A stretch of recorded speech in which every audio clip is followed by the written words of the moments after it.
कैसे हैं मेरे दोस्तों। एक बार फिर से आप सभी का हम स्वागत कर रहे हैं आपके अपने YouTube चैनल ज्ञान विद सचिन में। तो दोस्तों, BTUP sixth semester mechanical engineering का एक इम्पॉर्टेंट सब्जेक्ट है इंडस्ट्रियल इंजीनियरिंग। इंडस्ट्रियल इंजीनियरिंग आपके इंडस्ट्री के ऊपर बेस्ड ये सब्जेक्ट है। इसका हमारा यूनिट नंबर 2 है वर्क स्टडी। इसका हम वन शॉट वीडियो कराने वाले हैं। आपको पता है कि हम बिल्कुल कट टू कट पढ़ाते हैं। यूनिट नंबर 1 ऑलरेडी हमने कवर कर लिया है और मैं आप सभी को बता दूं कि प्लेलिस्ट को ज़रूर विजिट कर लीजिएगा। प्लेलिस्ट में सारे हमने जो भी वन शॉट्स होंगे उनको मैं लिंक दे दूंगा प्लेलिस्ट में, ठीक है। तो उससे आप सभी वॉच कर पाओगे, ठीक है। तो प्लेलिस्ट को ज़रूर विजिट कर लीजिएगा। अब भैया एप्लीकेशन क्यों कह रहा हूँ डाउनलोड करने के लिए, क्योंकि यहाँ पे PYQ मिल जाएगा, lecture notes and important question, ठीक है भैया। और कूपन कोड सचिन ज़रूर अप्लाई कर लीजिएगा। अब कूपन कोड सचिन अप्लाई करके आपको बेनिफिट मिल जाएगा। तो चलिए आगे बढ़ते हैं और बिना देरी के अपनी इस वीडियो की शुरुआत करते हैं। तो दोस्तों, वर्क स्टडी चैप्टर अर्थात industrial engineering six semester mechanical का सेकंड चैप्टर वर्क स्टडी है, उसको हम लेकर के आ गए हैं यूनिट नंबर 2 की वीडियो को। यूनिट नंबर 2 की वीडियो को बताने से पहले मैं आप सभी को एक बात बता देता हूँ। यूनिट नंबर 1 को हमने ऑलरेडी कवर किया है। यूनिट नंबर 1 से आप सभी को 3 क्वेश्चन देखने को मिलते हैं और यूनिट नंबर 2 आ चुका है। तो यूनिट नंबर 2 से आप सभी को 2 क्वेश्चन देखने को मिलते हैं एग्जामिनेशन में। जो फिक्स है, जो पैटर्न है, वही फॉलो हो रहा है। एक बार और पेपर होना है तो पैटर्न बदलने वाला नहीं है। तो ध्यान रहे, यूनिट नंबर 1 का वेटेज ज़्यादा है एज कंपेयर टू यूनिट 2। तो यूनिट 2 में एक क्वेश्चन ऑप्शन में होता है। तो ध्यान रहे ये बात कि यूनिट नंबर 2 को आपको 100% फोकस के साथ कवर करना है। क्यों? क्योंकि ये जो 2 क्वेश्चन होते हैं ये तीसरे क्वेश्चन के ऑप्शन में होते हैं। यूनिट नंबर 1 में क्या होता है, 3 क्वेश्चन होता है जिसमें से 2 करना होता है। तो अगर मान लो आपने इस तरीके से पढ़ा है कि एक आध क्वेश्चन उसमें से मिस भी कर दिया है तो आपके 2 क्वेश्चन बन जाते हैं, लेकिन यहाँ पर आपके बनने वाले नहीं है। तो ध्यान रहे इस बात को, हमेशा ट्रिक्स को फॉलो करके चलोगे, कतई दिक्कत नहीं आने वाली है। मैं आप सभी के साथ प्रॉमिस करता हूँ। हमारी जो भी बताई हुई ट्रिक्स हैं बस उसको फॉलो करो। मैं बहुत कोई बड़ा टीचर नहीं हूँ, आप सभी की तरह स्टूडेंट हूँ, लेकिन हाँ, आप सभी को टेक्निक्स वो बता सकता हूँ जो आप सभी अच्छी तरीके से यूज कर सकते हो। जैसे टेक्निक्स कैसे आप सभी को, जैसे कि मैंने CNC मशीन का बताया। CNC मशीन में 4 से 5 ऐसे टॉपिक है जो MMI के अंदर है। उन दोनों को हमेशा इंपॉर्टेंस दो ना। अगर यहाँ नहीं लड़ेगा तो वहाँ लड़ेगा। तो अगर आपको किसी चीज़ का मेहनत करके डबल बेनिफिट हो रहा है तो क्या दिक्कत है उसको करने में। तो ये आप सब ध्यान रखिएगा। खैर, आपको उन सब चीज़ों में एफर्ट लगाने की ज़रूरत नहीं है, वो काम मेरा है, बस आप थोड़ा सा फोकस होकर के करते रहो।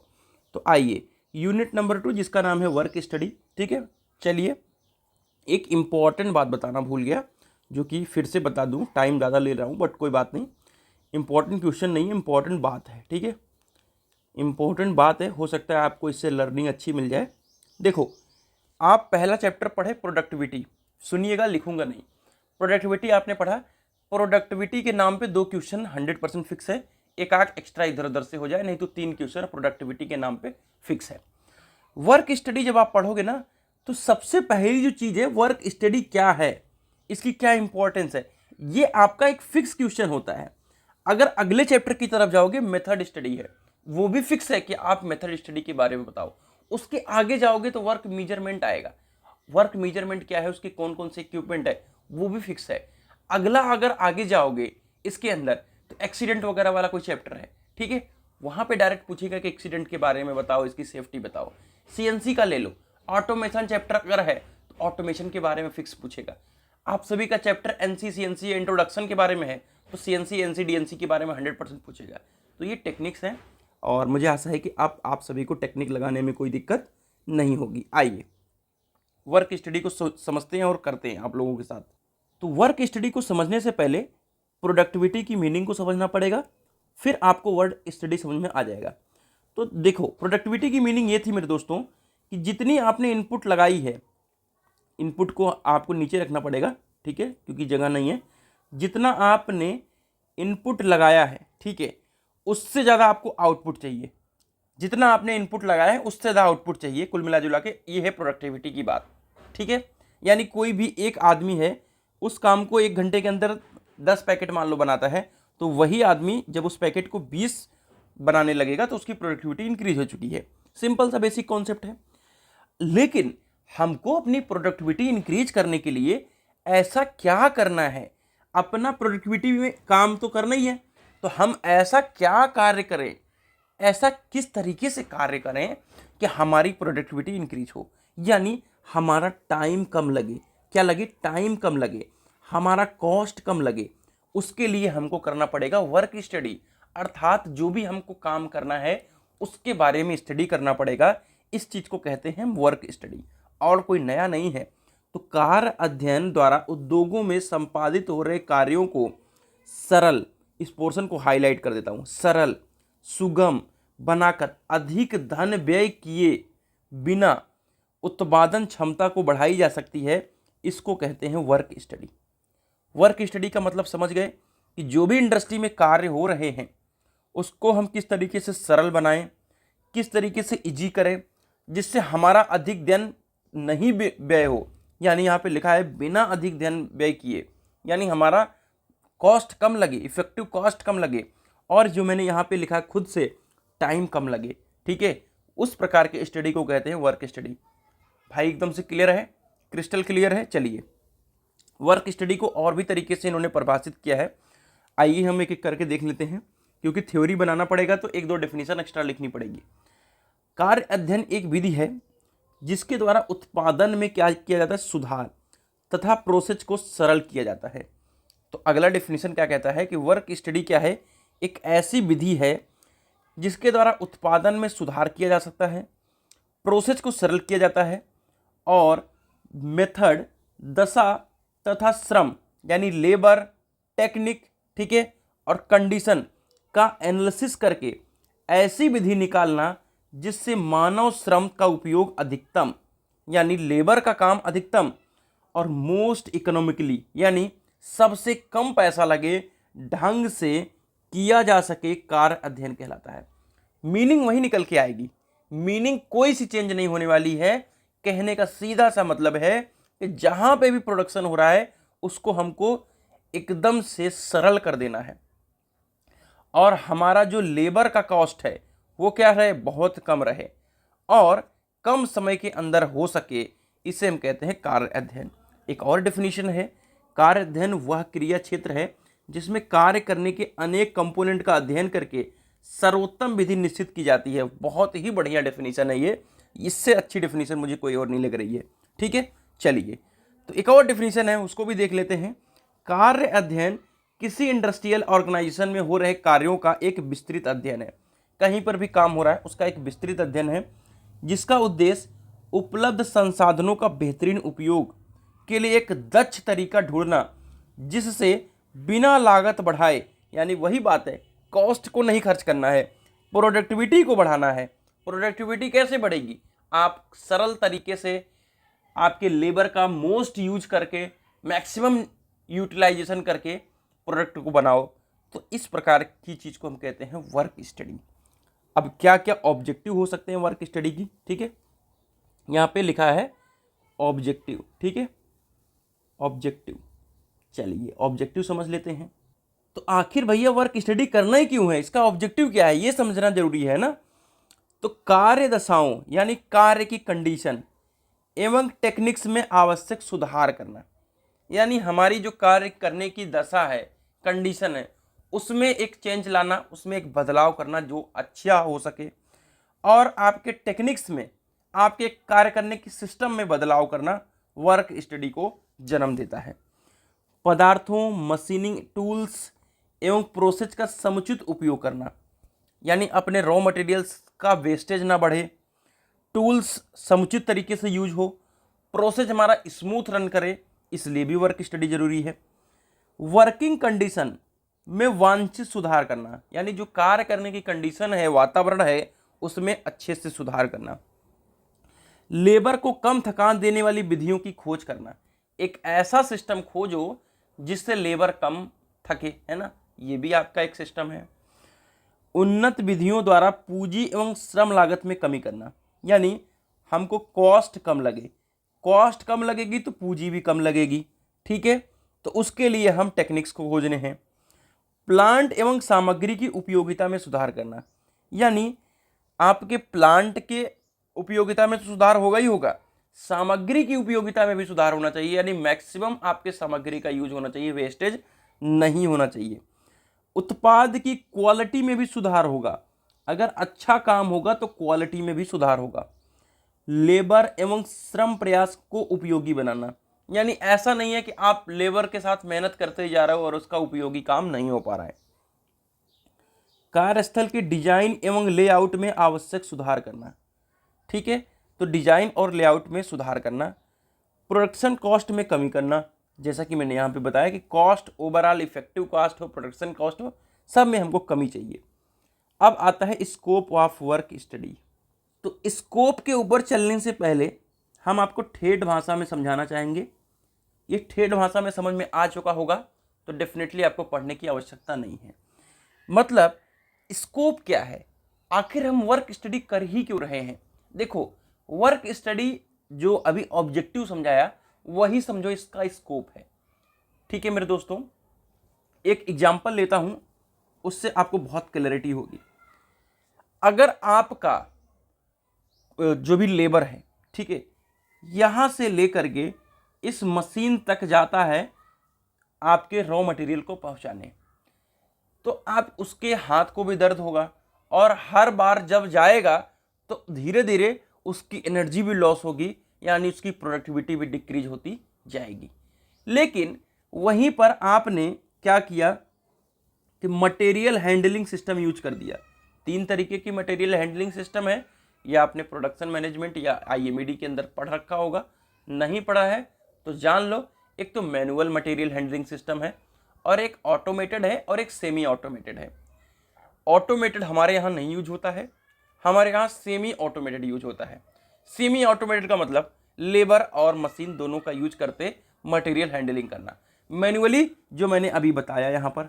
लेकिन जब आपका सेमी ऑटो सिस्टम यूज कर दिया आपने, तो वो आपके उस मशीन पर बैठाएगा उस मटेरियल को और मशीन चलती जाएगी और वहाँ जाके उतार देगा। तो डेफिनेटली प्रोडक्टिविटी इंक्रीज हुई कि नहीं हुई, काम करने में उसको थकान भी नहीं होगी पूरे दिन और प्रोडक्टिविटी भी इंक्रीज हुई। तो इसीलिए वर्क स्टडी की जरूरत है कि हमको टेक्निक्स ढूंढने हैं जिससे हमारा जो भी काम हो रहा हो वो कम समय के अंदर और कम कॉस्ट के अंदर हो जाए। तो बहुत पहले समय जब उद्योग क्या थे, इजी थे, तो उनमें समस्याएं भी कम थी और जब हमको सुधार करने की जरूरत पड़ती थी तो हम कार्य अध्ययन सिद्धांतों को प्लान करते थे। नियोजन करने का मतलब होता है प्लान। परंतु समय के साथ एक मतलब उस समय क्या थी कि व्यवस्थित प्रक्रिया नहीं थी। अब नया उद्योग आया समय के साथ, तो उद्योग अपनी सभी कॉम्प्लेक्स और जो भी आधुनिकरण यानी टेक्नोलॉजी के साथ स्वाभाविक रूप से एक अधिक व्यवस्थित दृष्टिकोण की मांग करते हैं। यानी आपके पास कॉम्प्लेक्स मशीनें हैं, आपको कॉम्प्लेक्स टेक्निक यूज करने पड़ेंगे, जैसा कि कार्य अध्ययन का वर्तमान स्वरूप है। यानी कार्य अध्ययन का एप्लीकेशन मुख्य रूप से निम्न क्षेत्रों में किया जाता है। कौन कौन से क्षेत्र हैं, मैंने सीधा सा बताया कि मटेरियल हैंडलिंग यानी पदार्थ के स्थानांतरण के सिस्टम में, आपके उत्पाद के संक्रियाएं अनुसंधान एवं डेवलपमेंट में। कहने का मतलब ये है कि रिसर्च एंड डेवलपमेंट में आप इस तरीके की चीज़ों को खोज करो जिससे चीज़ें इजी हो जाए। विपणन, विक्रय एवं वितरण में, यानी आप किसी चीज़ को बेच रहे हो, डिस्ट्रीब्यूट कर रहे हो, बना रहे हो, उसमें भी आपका जो वर्क स्टडी है काम आएगा। ऑफिस के स्टोरेज में, गोदामों में, मटेरियल हैंडलिंग में, डिजाइन में, भवन एवं अन्य निर्माण में, परिवहन में, हॉस्पिटल में, सेना में, कृषि में और ऊर्जा बचत कार्यक्रमों में। ठीक है, तो यहाँ पर आपका वर्क स्टडी काम आता है। एडवांटेज ऑफ वर्क स्टडी, क्या क्या एडवांटेज हो सकते हैं उसको भी समझ लीजिए, लगे हाथ। Uniform and improved production flow, आपका एक यूनिफॉर्म प्रोडक्शन फ्लो होगा। जैसे मैंने बताया कि मटेरियल हैंडलिंग के लिए जब उसने सेमी ऑटोमेटेड मशीन यूज किया तो वो उसी फ्लो के साथ पूरे 4 घंटे तक मटेरियल को हैंडल करेगा, लेकिन अगर मैनुअली करता तो उस फ्लो के साथ नहीं कर सकता। ठीक है, अब इसमें इम्प्रूव भी कर सकता है, हो सकता है कि प्रेशर ऊपर से आए तो थोड़ा जल्दी जल्दी भी जा सकता है, लेकिन बॉडी को इतना ज़्यादा प्रेशराइज नहीं किया जा सकता है। उच्च उत्पादक क्षमता, यानी आप बहुत ज़्यादा प्रोडक्टिविटी के साथ काम करोगे। आपके कॉस्ट में कमी, प्रोडक्शन की, मैन्युफैक्चरिंग में, विनिर्माण का मतलब मैन्युफैक्चरिंग। तीव्र एवं सटीक वितरण विधि, यानी आप फास्टली डिस्ट्रीब्यूशन प्रोसेस करोगे। आपके बेहतर कर्मचारी की प्लानिंग होगी और संबंध भी अच्छा होगा, यानी आपके एम्प्लॉय और एम्प्लॉयर दोनों के बीच में एक बेहतर संबंध स्थापित हो जाएगा जब आपका एक बेहतर काम हो रहा होगा। ग्राहकों के लिए एक बेहतर सेवा दे पाओगे अगर आप बेहतर काम करके दे रहे हो। श्रमिकों को जॉब की सुरक्षा एवं जॉब में संतुष्टि, जो काम कर रहा है अगर उसको अच्छी तरीके का काम मिल गया तो वो वहीं पर रहेगा, क्यों भटकेगा थोड़ी। ठीक है। बेहतर कार्य एवं अन्य दशाएं, आप एक बेहतर काम करोगे और अन्य दशाएं में आप सभी का रेस्ट वगैरह के बारे में बात किया जा रहा है। श्रमिकों को उच्च वेतन, आपका काम अच्छा होगा, आपकी बेनिफिट अच्छे होंगे तो आप हाई सैलरी प्रोवाइड करोगे। क्यों आज 25 लाख 50 लाख का पैकेज जा रहा है, काम कर रहा है तभी तो। अब यहाँ पे एक नेक्स्ट टॉपिक आता है, standards of the selection of manufacturing process on or methods of work study. ठीक है, तो कार्य अध्ययन के लिए आपके जो भी कार्य विधियां हैं उसको सेलेक्ट करना, तो हमारे सिलेबस के अंदर लिखा है factors for selection of work study job. ठीक है, तो हमारे कौन कौन से फैक्टर हैं for selection of work study job, लेकिन हमने यहाँ पे कुछ लिखा था यूजेज एंड लिमिटेशंस। ठीक है, यानी वर्क स्टडी के यूजेज कहाँ हैं, तो यूजेज हमने यहाँ पर डिस्कस कर लिए। ठीक है, सिलेबस के अंदर, तो ये ध्यान रखना कि ये आपका सभी का यूजेज है। ठीक है, लेकिन लिमिटेशंस हमने यहाँ पर डिस्कस नहीं की, तो लिमिटेशन को भी डिस्कस करना पड़ेगा क्योंकि सिलेबस के अंदर जो है वो हम डिस्कस कर रहे हैं, सिलेबस से बाहर कोई चीज़ नहीं डिस्कस कर रहे हैं, ना सिलेबस से कम डिस्कस कर रहे हैं। तो आइए एक एक करके लिखेंगे और उसको मिटा देंगे, तो कृपया करके आप नोट करते चलिएगा। ये चीज़ सिलेबस के अंदर है, नोट्स के अंदर मेंशन नहीं है, लेकिन मैं बी केयरफुल हूँ आप लोगों के लिए, तो हमने राइट साइड में सब चीज़ों को नोट कर रखा है, तो मैं आप सभी को बताने की कोशिश कर रहा हूँ। तो आपका काम है उसको नोट कर लीजिए, क्योंकि कोई चीज़ें दिमाग में रहती नहीं है जब तक आप उसको नोट नहीं करते हो। ठीक है, तो देखो पहला लिमिटेशन है कि समय भी जाएगा और लागत भी ज़्यादा जाएगी। ठीक है, अब ऐसा क्यों कह रहे हो, कोई सा भी नया काम करने जाते हो तो उसमें समय जाता है और उसको लागू करने में कॉस्ट भी चली जाती है। यानी आप कहीं नई जगह पे शिफ्ट होने जाओगे तो क्या होगा, समय तो लगेगा और कॉस्ट भी बहुत ज़्यादा जाती है। तो इसलिए छोटी इंडस्ट्री में जहाँ पे एक मशीन के ऊपर कोई निर्भर है, एक काम के ऊपर निर्भर है, एक स्टडी मेथड के ऊपर निर्भर है, तो वहाँ पे इस चीज़ को लागू कर पाना पॉसिबल नहीं है। दूसरा, विरोध। देखो आपके जो भी कर्मचारी वहाँ पे काम कर रहे हैं, आपने नया वर्क स्टडी लाया तो उस चीज़ को अगर वो पसंद नहीं करेंगे, ठीक है, तो उस चीज़ को क्या करेंगे, विरोध करेंगे, तो आपका काम भी नहीं होगा और हो सकता है वो छोड़ के जा भी सकते हैं। क्लियर बात है। तीसरा, स्किल्ड लेबर। मैं समझा रहा हूँ, आपको लिखना आपका काम है ना। स्किल्ड लेबर का मतलब ये है कि नया वर्क स्टडी लाना है तो स्किल लोगों को लाना पड़ेगा और स्किल लोगों को लाने में पैसा भी जाएगा, है ना। इस बात का आप लोग ध्यान रखें। अब चौथा हमारा यहाँ पे रहेगा ऑल नॉट फेयर। कहने का मतलब ये है कि सब पे ये लागू नहीं हो सकता, इस सब चीज़ों पे आप नया वर्क स्टडी नहीं लागू कर सकते। ठीक है, कुछ चीज़ें ऐसी हैं जिस पर आपको अपने हाथों से ही काम करना होगा, जहाँ पे जो पुराने रीति रिवाज हैं उसके अकॉर्डिंग ही काम करना पड़ेगा। ठीक है, चलिए अगला होगा गलत, यानी रॉन्ग वर्क स्टडी। अगर आपने कोई ऐसी स्टडी कर ली जिसमें आपको तो लग रहा है बेनिफिट ज़्यादा हो रहा है, लेकिन वो आपका पैसा भी खा गया और टाइम भी खा गया, तो इसका एक दुष्परिणाम हो जाता है। ठीक है, तो हमने 5 लिमिटेशंस भी बता दी। अब आपको इसको याद रखना पड़ेगा और आपको लिखना पड़ेगा। अब आते हैं कि factors for selection of work study job, यानी हम कोई भी जॉब है इसको हम बना रहे हैं, पहले कोई टेक्निक से बन रहा है, अब हम उस चीज़ को सेलेक्ट कर रहे हैं किसके लिए, वर्क स्टडी जॉब, यानी उस पर हम वर्क स्टडी करना चाह रहे हैं कि हमारा इसका नया टेक्निक क्या हो सकता है, तो उसके क्या क्या फैक्टर्स हो सकते हैं। कार्यस्थल पर बहुत सारी प्रक्रियाएं चल रही होती हैं, उनमें से अध्ययन हेतु किस विधि का सबसे पहले चुना जाए, यह बहुत ही महत्वपूर्ण प्रश्न है। यानी कहने का मतलब है कि इस जॉब के लिए कौन सा हमें पहला वर्क स्टडी टेक्निक यूज किया जाए, वो बहुत ज़्यादा इंपॉर्टेंट है। तो 3 बिंदुओं पर ध्यान देना होता है। कौन कौन से? एक इकोनॉमिक, पैसा वाले पे, एक ह्यूमन यानी आदमी काम कर पाएगा, और तीसरा टेक्निकल एस्पेक्ट्स।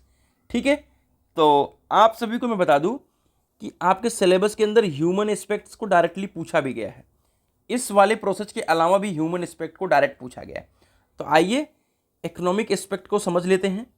इकोनॉमिक का मतलब पैसा बचाना, तो सब कुछ यहाँ पे पैसे से रिलेटेड लिखा होगा। तो सबसे पहले ऐसी कार्य विधियों का अध्ययन के लिए चुना जाता है जिसमें सुधार करने से सार्वधिक आर्थिक लाभ हो सके या उसकी संभावना हो। ठीक है, तो इसके लिए हमको क्या करना होता है? निम्न बिंदुओं को ध्यान में रखना होता है।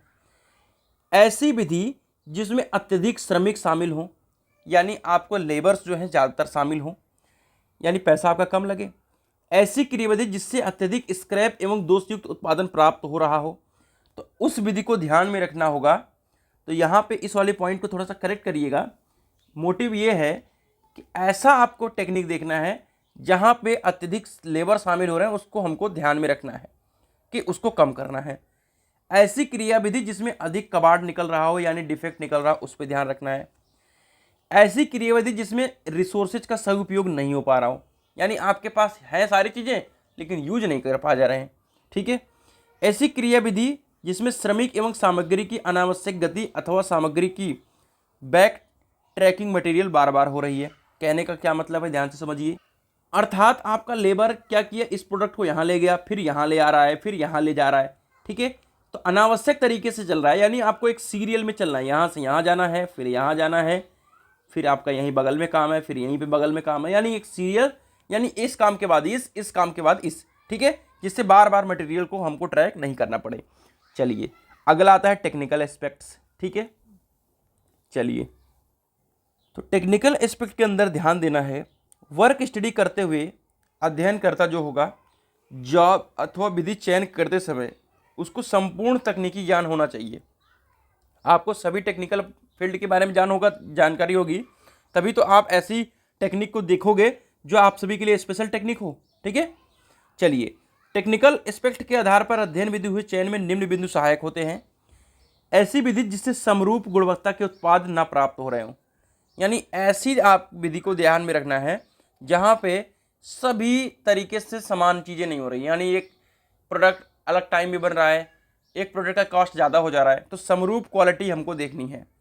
प्रक्रिया द्वारा अधिक स्क्रैप उत्पन्न हो रहा हो तो उस चीज़ को कम करना है। लेबर और जॉब से संबंधित अक्सर शिकायत प्राप्त हो रही हो, ठीक है, तो उस चीज़ को भी ध्यान में रखना है कि लेबर आपका बहुत ज़्यादा उस पर शिकायत कर रहा है, तो उसको भी ध्यान में रखना है।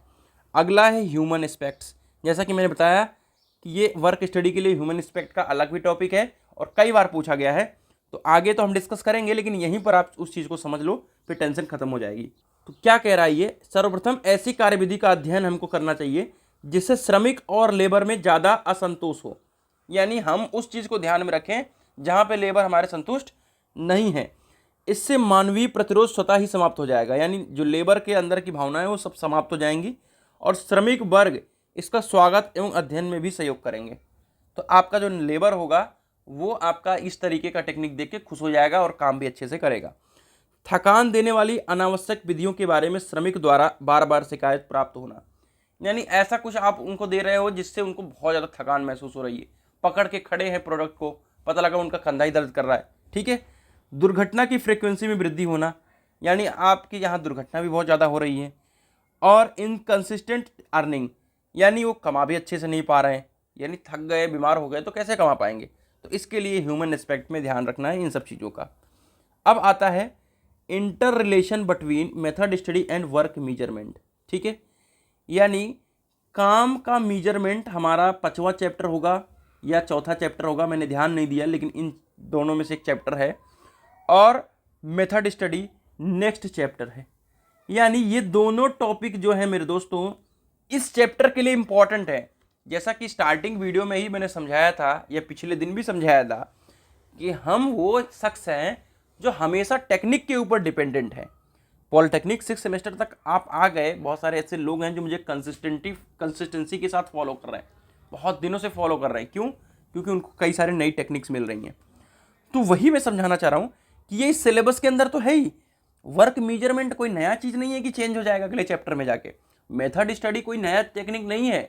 जैसे किसी काम को लेकर के आप स्टडी कर रहे थे, वैसे किसी विधि का टेस्टिंग करना है, यानी पूरे काम में एक कोई मेथड होगा उसका स्टडी करना मेथड स्टडी कहलाता है। जैसे आपका मैं बताऊं कि एक मोशन इकोनॉमी होती है, यानी एक आदमी एक जगह से दूसरे जगह पे जा रहा है तो वो कितनी जल्दी जा रहा है, कितनी जल्दी रिटर्न आ रहा है, उसको लेकर अध्ययन करना। जैसे आपने समझा होगा, मैं ध्यान से यहाँ पे मेथड स्टडी को थोड़ा एक्सप्लेन करना चाह रहा हूँ। क्विक रिटर्न मैकेनिज्म, ठीक है, पता नहीं कितनों को पता है कितनों को नहीं पता है। आपके सेपर एंड प्लेनर में होता है क्विक रिटर्न मैकेनिज्म, यानी फॉरवर्ड स्ट्रोक में तो टाइम लगता है लेकिन रिटर्न स्ट्रोक में टाइम नहीं लगता है। तो क्यों नहीं लगता है? क्योंकि हमने मेथड स्टडी पे काम किया और ऐसा सिस्टम डेवलप कर दिया जिससे हमको टाइम नहीं लगता है। तो क्या इंटर रिलेशन है उसको समझना जरूरी होगा। तो कार्य अध्ययन, ठीक है, कार्य अध्ययन किसी कार्य में प्रयुक्त मेथड्स, टूल्स, आपके मशीन, प्रोडक्शन मटेरियल, मनुष्य का एक विस्तृत अध्ययन है। कार्य अध्ययन क्या है? वर्क स्टडी क्या है? आप टूल्स के बारे में, मेथड्स के बारे में, प्लांट के बारे में, मटेरियल के बारे में, मनुष्य के बारे में अध्ययन करते हो। और इसको हम दो भागों में बांटते हैं, ठीक है। तो कार्य को करने की सरलतम एवं सर्वोत्तम विधि ज्ञात करना, अध्ययन के इस भाग को हम मेथड स्टडी कहते हैं। यानी जो भी हमारा कार्य हो रहा है उसकी एक सरलतम और सर्वोत्तम विधि ज्ञात करना, जिसको हम मेथड स्टडी कहेंगे और नेक्स्ट चैप्टर में डिटेल में समझेंगे। और अगला आता है मेथड अध्ययन द्वारा ज्ञात किए गए सरलतम एवं सर्वोत्तम ढंग को प्रयुक्त विधि, टूल्स, मटेरियल्स, प्लांट और मानव गतियों को मानक रूप देना और नई विधि द्वारा इस कार्य को करने में लगा समय सूक्ष्मता से ज्ञात करना। अध्ययन के इस भाग को हम वर्क मेजरमेंट नाम दिए हैं। फिर से आइए डिटेल में समझते हैं दोनों को, वरना कंफ्यूज हो चुके होंगे आप लोग। तो आपको एक सरलतम विधि हमको प्राप्त कर लेनी है, उसको मेथड स्टडी कह रहे हैं। इसको कोई भी दिक्कत नहीं है, किसी को समझने में दिक्कत नहीं है। अब हमने क्या किया कि मेथड स्टडी से एक सरलतम और सर्वोत्तम ढंग से हम विधि को प्राप्त कर लिए, जिसमें हमारा टूल, सामग्री, संयंत्र, मानव सब काम कर रहे हैं। लेकिन इस नई विधि में जो कार्य करने में समय लग रहा है उसको हमको मीजर करना है। कहीं ऐसा तो नहीं है कि जो पहला वाला मेथड है उससे ज़्यादा इसमें टाइम लग रहा हो। उस चीज़ को मीजर करने के लिए हमारा वर्क मेजरमेंट मेथड काम करता है। तो ये दो रिलेशन अभी हम बताएंगे आगे क्या रिलेशन है, लेकिन वर्क मेजरमेंट और मेथड स्टडी दोनों को समझ चुके होंगे आप लोग, जो कि अगला कह सकते हैं चैप्टर हैं उनमें हमको आपके जैसे यहाँ पे लिख भी दिया है मैंने कहा अगर मेरे दिमाग से उतर गया तो बताना भी जरूरी है। तो मेथड स्टडी और वर्क मेजरमेंट आगे हमारा है, लेकिन यहाँ पर हमारा रिलेशन पूछ लिया है। अब क्या है ना, सिलेबस को किसी तरीके से भी डाल देते हैं, हो सकता है ये आगे वाले चैप्टर्स में डालने वाली चीज़ हो, लेकिन यहीं पर लपेट दिया। तो कोई एडिट तो करने जा नहीं रहे, प्राइवेट एजेंसी आपका पेपर बनाती है, टीचर जा नहीं रहे हो चेक कैसे हो रहा है, तो सब ऐसे ही है। बट देखो अब जो सिलेबस है उसको पढ़ने में क्या जा रहा है अपने को, है ना। चलिए, तो मेथड स्टडी को यहाँ पे हमने डिटेल से समझा है। तो मेथड स्टडी को हम समझेंगे, ऑब्जेक्टिव को समझेंगे, फिर वर्क मैनेजमेंट को समझेंगे, ठीक है। चलिए आइए, तो मेथड स्टडी को हम समझते हैं। तो यहाँ पर पहले वाले टॉपिक के अंदर क्या कहा जा रहा है, कार्य विधि अध्ययन एवं समय अध्ययन दोनों क्या है, प्रक्रिया एक दूसरे के पूरक हैं। सिंपल सी बात है, कोई भी मेथड यूज कर रहे हो उसको मेजरमेंट भी तो करना पड़ेगा, एक के बिना दूसरा अधूरा है। विभिन्न गतिविधियों पर व्यय हो रहे समय का अध्ययन और अनुसंधान आवश्यक है, तभी कार्य विधि अध्ययन सार्थक होता है। यानी इनका कहने का मतलब ये वर्क विधि अध्ययन, यानी वर्क का मेजरमेंट भी हो रहा है और मेथड स्टडी के बारे में भी डिस्कस हो रहा है। अंतर्राष्ट्रीय श्रम संगठन इंटरनेशनल लेबर ऑर्गेनाइजेशन द्वारा कार्य विधि अध्ययन को निम्नांकित ढंग से परिभाषित किया गया है। कार्य विधि के अध्ययन के अंतर्गत सबसे पहले उस कार्य को अध्ययन के लिए चुना जाता है जिसमें सुधार करना हमारा उद्देश्य होता है। जिस चीज़ को सुधार करना है उसी में हम उसको सेलेक्ट करेंगे। इससे अनावश्यक श्रम, समय तथा गतियों को दूर करके उत्पादन लागत को कम किया जाता है। जो भी हमारा फालतू का लेबर कॉस्ट जा रहा है, टाइम जा रहा है, जो भी मोशंस हमारे हो रहे हैं एक्स्ट्रा मटेरियल हैंडल वगैरह करने को, उसको दूर करके हमको प्रोडक्शन लागत को कम करेंगे तथा उत्पादन दक्षता प्रोडक्शन इफिशियंसी को बढ़ाएंगे। ऑब्जेक्टिव ऑफ मेथड स्टडी, हम क्या क्या ऐसा ऑब्जेक्टिव यूज करें जो हमारे मेथड स्टडी में सुधार हो। ठीक है, तो कार्यस्थल की डिजाइन एवं लेआउट में सुधार करना पड़ेगा, वर्क का प्रोसीजर ही चेंज करना पड़ेगा, लेबर मशीन और पदार्थ का इफेक्टिव यूज करना हो। ठीक है, फाइनल प्रोडक्ट की डिजाइन और विशिष्टियों में सुधार, यानी जो भी हमारा अंतिम प्रोडक्ट बन रहा हो उसमें भी हमको ऐसा डिजाइन तैयार करें जिससे हमारा प्रोडक्ट अलग तरीके से दिखे। ऑपरेटर की थकान को कम करें, हो सकता है शिफ्ट को चेंज करें।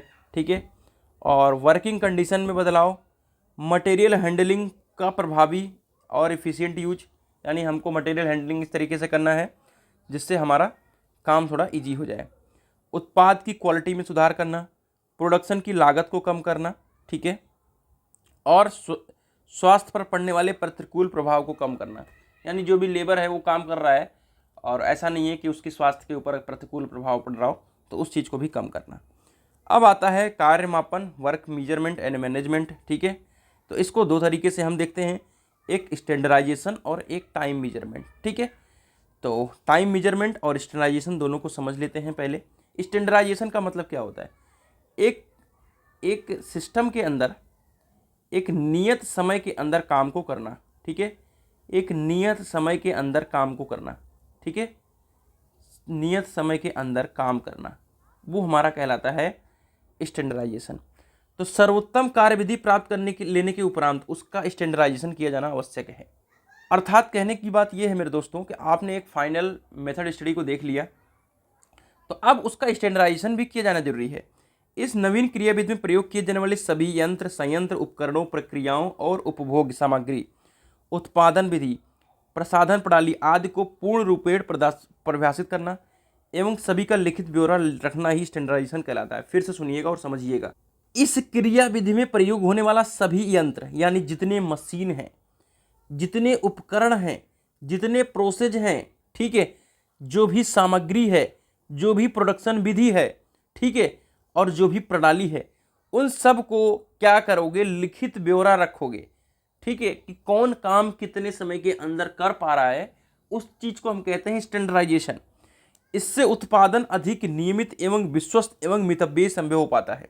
यानी आपका रेगुलर एक तरीके से इकोनॉमिकल मितव्ययी संभव हो पाता है और एक सही तरीके से हो पाता है। निर्मित सामग्री अधिक उपयोगी, विश्वासपूर्ण तथा उन्नतम होती है। जो भी हमारी सामग्री बनेगी वो अधिक उपयोगी होगी और वो रिलायबल भी होगी। ठीक है, एग्जाम्पल भी दिया गया है, एक कार के चारों पहियों में समान माप वाले विभिन्न, ठीक है, भिन्न निर्माताओं के टायर को लगाया जा सकता है। यानी अगर एक स्टैंडर्ड के हम बना रहे हैं टायर को, तो चाहे आप C8 का ले लो, ठीक है, और चाहे आप MRF का ले लो, तो हम आज के समय में अलग अलग कंपनी के टायर को यूज कर पाते हैं। क्यों? क्योंकि एक स्टैंडर्डाइजेशन है। ठीक है, तो सब आप जितने भी आपकी कंपनी का मशीन है उसकी डाई जब सेम होगी, लेबर जो है उस टाइप का ही होगा, तो डेफिनेटली एक स्टैंडर्ड के हिसाब से ही आपका प्रोडक्ट तैयार होगा। ठीक है, आइए टाइम स्टडी करते हैं। ठीक है, चलिए टाइम स्टडी को समझ लेते हैं। स्टैंडर्डाइजेशन के पश्चात सर्वोत्तम कार्यविधि द्वारा उत्पादन में लगे समय, पीरियड ऑफ ऑपरेशन के मापन को हम समय अध्ययन कहा जाता है। जितना आपका प्रोडक्ट बना उसके दौरान जो समय लगता है उसको हम कहते हैं टाइम स्टडी। समय अध्ययन द्वारा विभिन्न प्रक्रियाओं का समय निश्चित किया जाता है और कार्यचक्र वर्क साइकिल टाइम की गणना की जाती है। यानी कहने का मतलब यह है कि टाइम स्टडी द्वारा विभिन्न प्रोसेस का समय निश्चित किया जाता है और वर्क साइकिल टाइम को डिसाइड किया जाता है। ठीक है, कोई भी अध्ययन तब तक व्यर्थ है जब तक कि उस पर अमल न किया जाए एवं सभी श्रमिक पूरे मनोयोग से नई विधि का काम न करें। अब देखो, कोई भी आपने मेथड स्टडी लाया, अब उस पर अच्छे तरीके से आपके लेबर काम नहीं कर रहे हैं, तो आप टाइम को जब मीजर करोगे, ठीक है, तो आप क्या करोगे? कार्य अध्ययन द्वारा नई कार्यविधि का उपयोग में लाई जा सके, इसके लिए श्रमिकों को प्रशिक्षण देना होगा और कार्य अध्ययन के अंतर्गत आता है। तो जो भी हमारा कार्य हो रहा है, हम लेबर को आपने ट्रेंड किया, ट्रेनिंग दिया, और फिर हम अपने उस टाइम को देखेंगे, तो वो टाइम अगर बराबर आ रहा है तो ठीक है, वरना फिर से हमको कोई टेक्निक अप्लाई करनी पड़ेगी। ठीक है, तो human aspects of work study, अभी हमने ऊपर इसको कवर किया, फिर भी हम डिस्कस कर लेते हैं। तो कार्य अध्ययन का मूल उद्देश्य क्या है? कार्य विधियों की कमियों को दूर कर नई विधियों को लाना एवं संचालित करना। इससे किसी भी कारखाने में प्रयोग करने पर कमियां स्वतः ही प्रकाश में आ जाएंगी और एक कमियां निम्नलिखित हो सकती हैं। तो ह्यूमन एस्पेक्ट्स क्या क्या हो सकते हैं? आपकी रॉन्ग प्लानिंग करना, ठीक है, लैक ऑफ ट्रेनिंग, प्रशिक्षण में कमी, रॉन्ग वर्किंग मेथड, आप गलत वर्किंग कर रहे हो, ठीक है, इनसफिशिएंट और रॉन्ग कंट्रोल, आपका अपने काम पर नियंत्रण नहीं है, रॉन्ग लेआउट, आपने लेआउट सही नहीं बनाया, आपका ऑर्गेनाइजेशन खराब है, ठीक है, सही तरीके से रिस्पॉन्सिबल नहीं है, एवं defect of work place and working condition, आपका कार्यस्थल खराब है, वर्किंग कंडीशन खराब है, ठीक है। तो कार्य अध्ययन का प्रयोग करने पर उपरोक्त कमियां एक एक कर दृष्टिगोचर होने लगती हैं। यदि हम इन तथ्यों को ह्यूमन स्तर पर मूल्यांकन करें तो हम देखेंगे कि कारखाने के प्रत्येक स्तर पर कमियां दिख रही हैं। किस वर्ग के कर्मचारी को कार्य अध्ययन का कितना ज्ञान कराया जाए, यह निम्नानुसार व्यक्त किया जाता है, ठीक है।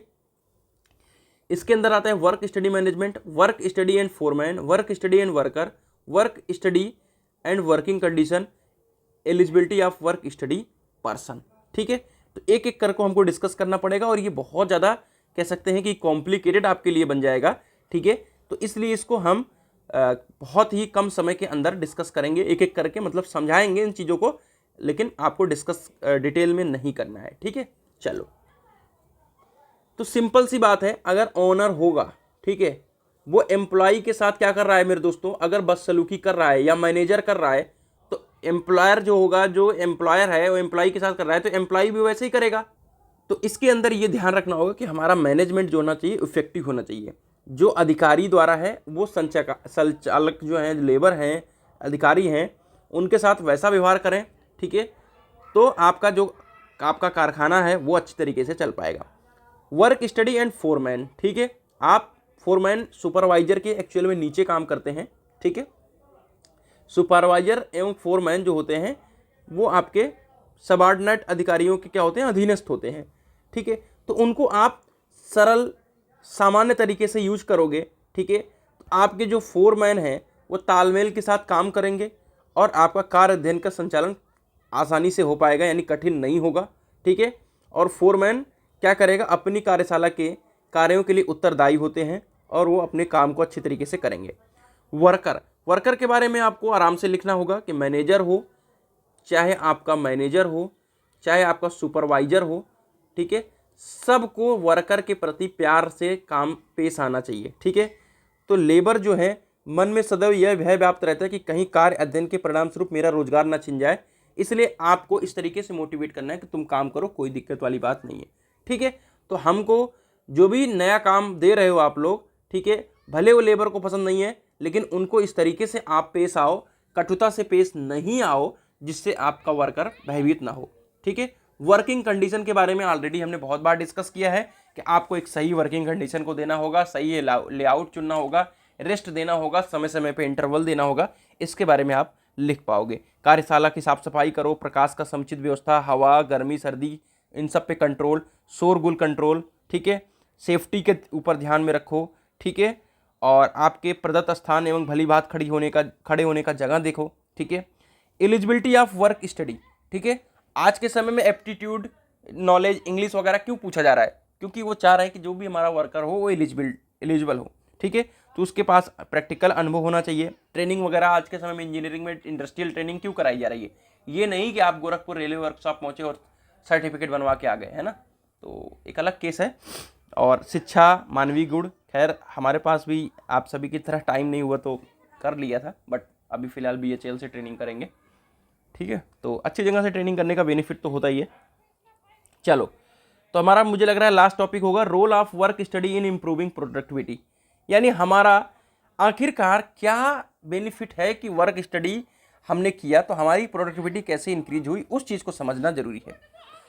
तो कार्य अध्ययन निम्नलिखित प्रकार से औद्योगिक दक्षता, उत्पादकता बढ़ाने में सहायक होता है। तो जो हमने वर्क स्टडी यूज किया, ठीक है, वो हमारे इंडस्ट्रियल प्रोडक्टिविटी को इंक्रीज करने में सहायता करता है। अब कैसे कैसे करता है वो समझो।